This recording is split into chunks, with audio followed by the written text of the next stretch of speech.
Hey, welcome back to the Married People's Business Podcast. I'm Michael Tolbert. I am Shalise Tolbert. And we are back for our new season. We're starting off the season strong with 3 solutions for healthier dating and stronger relationships. That's right. Yeah, so, it's a tough world out there, and Shalise and I have been married. We'll be married for almost 20 years in September. That's right. And people always come to us and ask us first of all, how did we meet and how is our relationship going?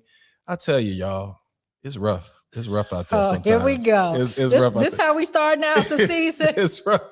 It ain't all peaches and cream, y'all. But No, it's not. But over those 20 years, we've developed some little handy tools that we have shared with people that we mentor, couples that we mentor, and we want to share them with you because we're hoping that these 3 solutions can help you in your relationship journey. And this is just not for married people. No. This is for people that are dating, that are in new relationships, that are in old relationships, that are close to going over and crossing that boundary into a marriage. So these are 3 tips that we want to share with you all to help you have a better dating experience and to go into stronger relationships. Yes. And the world has changed. So the first tip I'm going to bring out is technology. Stop letting these algorithms run your life. Don't be a slave to the algorithm. And I know this is something that Shalise and we talk about all the time. But for the most part, we're fairly private people, even though I'm probably a little bit more outgoing than Shalise is. I use social media a lot. I engage people. I act the fool. But I don't put every little nitty gritty detail of our relationship on social media. So whenever she, leave a swallow of juice in the container. When he's talking about himself? I don't put that on Facebook or Twitter X or Instagram, Whenever she, leave her shoes just laying out in the middle of the dang like room. I don't put that all on the Instagram. When she decides not to rub my back, I don't put that on Instagram or Facebook. I keep those problems to myself. Are you done? Yeah, I'm done. Okay, thank you.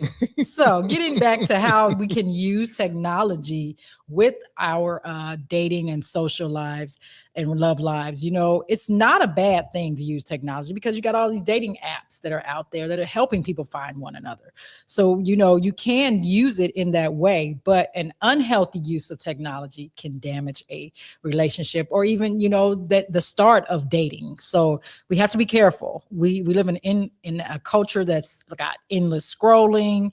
You're looking for constant gratification or instant gratification from being online and on these social media platforms. So those are the types of things that I'm thinking about that can get you in trouble in dating and your relationships. I agree 100%. And I know in preparation for this podcast, one of the things that we wanted to offer the folks, the people that are, our audience, is the pitfalls of technology. And I mentioned one, which is oversharing information in your relationship, but there are other traps that are not as apparent as that. And one of those traps are apps. And there are like tons of apps, companion applications that people are using now, which I just had no clue of. There's an AI companion app called Replica, where people can create their own husbands, their own spouses, or whatever the case is, or their own life coaches, and they can just create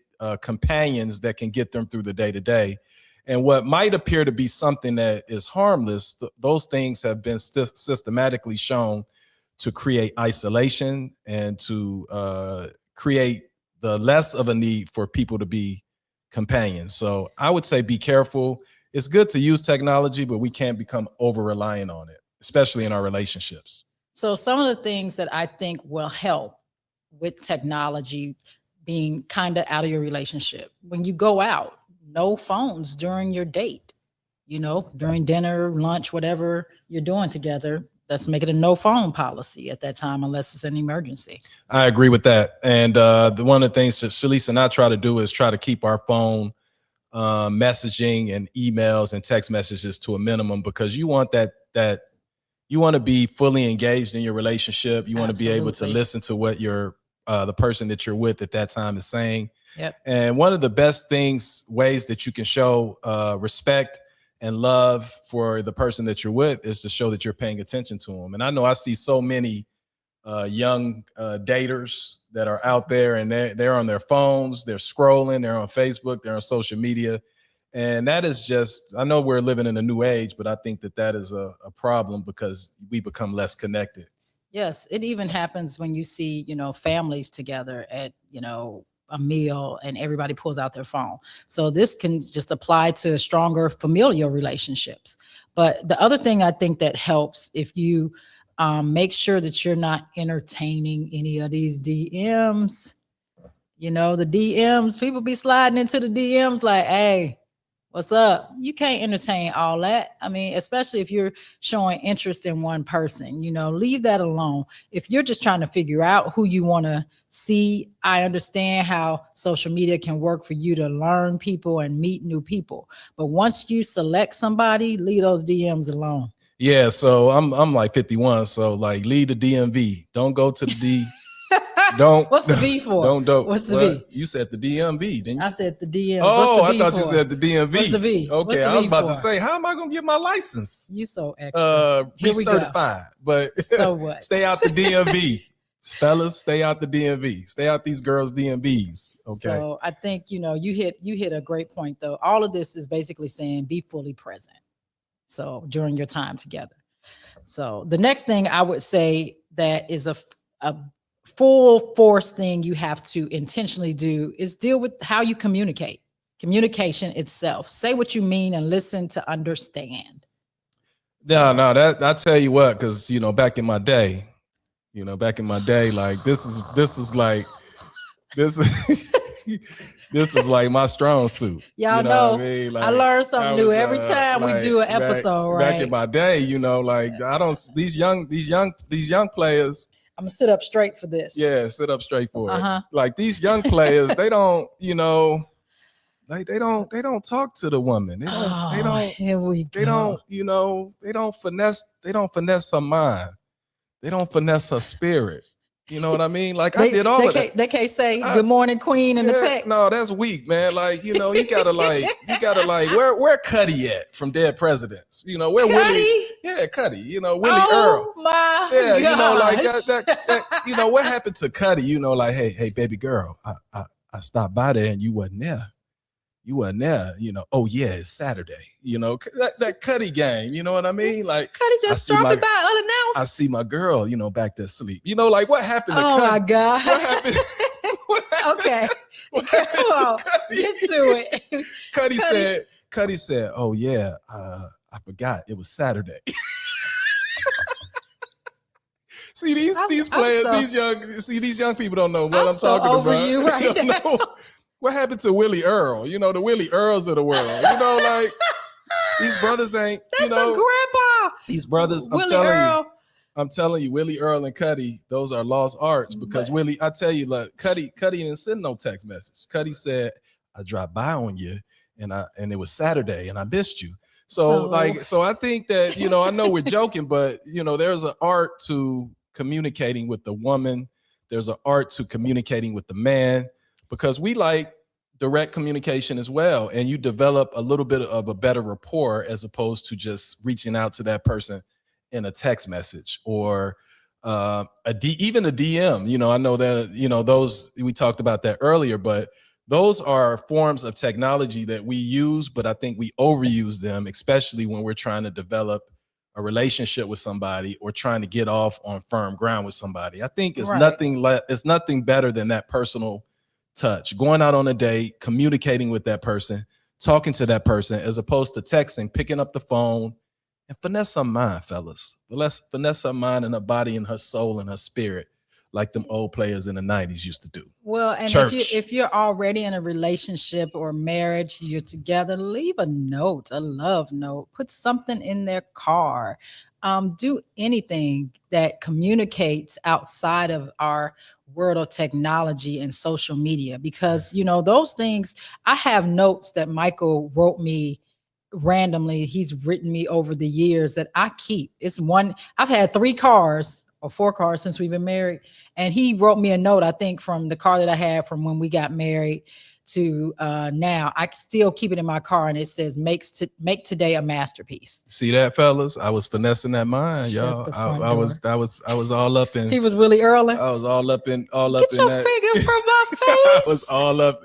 You got to get their mind, like my man, like the man, my man in the Mac said. Just stop. Any man Those don't even go to the Mac is not along this subject. Fellas, listen. If you want to learn how to communicate, watch the Mac, and you will thank me later. Watch Max Julian. Shout out to the good noob Max Julian, and you'll learn how to talk to a woman. Now he used his powers for evil, but but the cadence and the tone and the smoothness, his voice is so floaty. Those are the things. Those are the things that you need when you're talking to that person that you're trying to get with. You know, you need to make them feel comfortable. There's truth in that, though, because the tone of voice makes a difference, and it shows how much you care, I think. Okay, so we're off to the last solution and the last tip. Last tip, number 3, is location, location, location, location. It's just like real estate. You know, if you want a great house, you go to great neighborhoods. If you want, don't want certain things or certain environments, then you got to go and fish, use the bait that you want to catch the fish with, right? So if you want a good man or if you want a good woman, then you don't go to areas where those women or men are not traditionally. So I tell my female friends, because people, I have a lot of female friends and they always come to me for advice. And I tell them, why you blowing and huffing and puffing over there like the big bad wolf? You act like, okay, all right. Going. So, I try, because you know what? People pay a lot of money for my advice. I knew it was going to go there. They pay a lot of money for my advice. I don't know where that money is. Per hour. Just keep going. I knew you were going there. Per hour. And you get all this knowledge for free. You don't get an invoice or anything. But anyway, I digress. I digress. But I tell my female friends all the time, it's going to the club. That's so cliche. If you want you a good, solid man, you got to go where the good, solid men with discretionary income are. So I tell my friends all the time, you got to go to golf courses. You got to go to the Habitat for Humanity. Build a house with that man. You know what you could do when you building a house, when you putting in them screws with a man, putting in the screws with a man, you develop a little. I try not to laugh. I try very hard not to laugh. You know what? But when you build a house with a man through Habitat for Humanity, he don't have no choice but to marry you after y'all done built the house. Or you go to Africa to a mission. You done spent the time in the Rwanda jungle with this man. You know what I mean? Of course he gonna propose to you after y'all done caught malaria together. Okay, so before you have to go to another continent. Okay. How about you try something local? Start local. Don't just go to the gym, but go to specialized fitness classes. Okay. Like when you go to the gym, it's like a meat market. Wait a minute. You go to the gym every day. So what you doing there? I'm with you. Oh, okay. Never mind. Keep going. See? Okay. And you see what happened up in that gym, in the regular gym. Yeah. You got to go to specialized classes. Not just the regular gym. So if you've got a specialized fitness class like yoga or something, you're not going to meet a whole crowd of folks trying to just get on social media and make their next, influencer video at the regular gym. At the yoga class, you're going to have it at the regular gym. So go to the gym.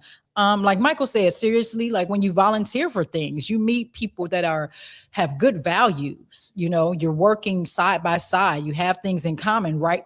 From the start, because you're volunteering for the same organization or entity or whatever the case may be. Hobby groups, book clubs, even leadership programs. It may not always be in your profession, but there are leadership programs that bring people from all walks of life together. So that might be a start. So that tells you again that this person is grounded. They've got goals. They are setting up something. And that lets you know what type of person they are from the beginning, because they care about what type of leader they're going to be. Fellas, I'm going to give you a cheat code. All right, y'all listening? I hope y'all listening. Go to the Chicago United. No, not the United. Go to the Chicago Urban League annual gala. The Golden The Fellowship. Golden Fellowship Gala. Shout out to our good friend Karen Freeman Wilson.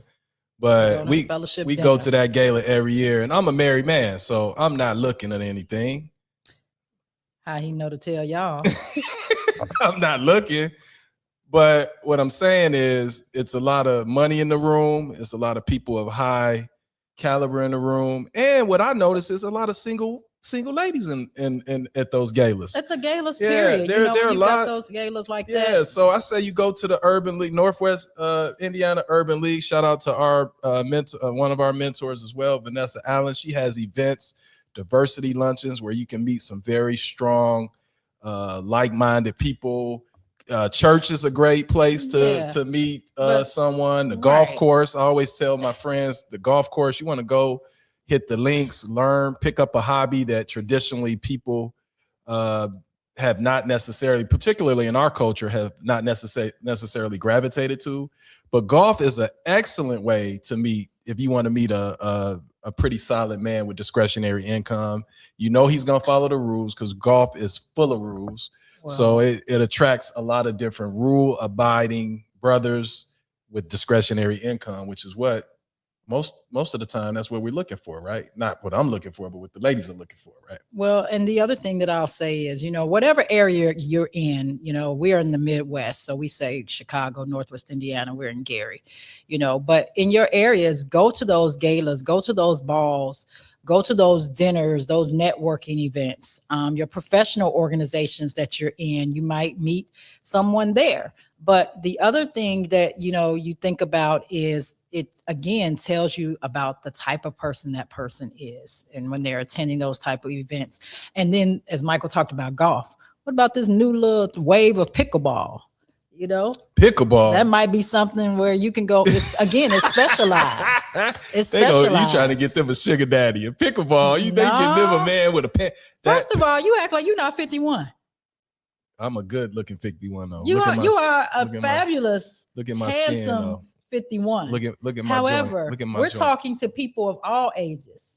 So we have lot of folks that's drinking a lot of water and exfoliating. Could you stop? Exfoliating. All right, go ahead. So we do have a lot of Generation X folks that are in between, unfortunately, either not in relationships or in relationships. And we're that generation that have technology on one end and not having technology on the other end. So we're trying to help everybody out. So you might get somebody at the other end of your generation. So those are your three solutions. Watch your technology, curb the technology, communicate. Make sure that you're communicating with that person. And last but not least, you want to go to where the fish are biting. Those are your three solutions for a healthier dating experience that leads to a stronger relationship. Have some fun with it. If you like this podcast and you like what we had to say, please hit the subscribe button, like and share this video, and we will see you next time. Married People's Business, and we're out. Peace. Take care, guys. Love you. God bless.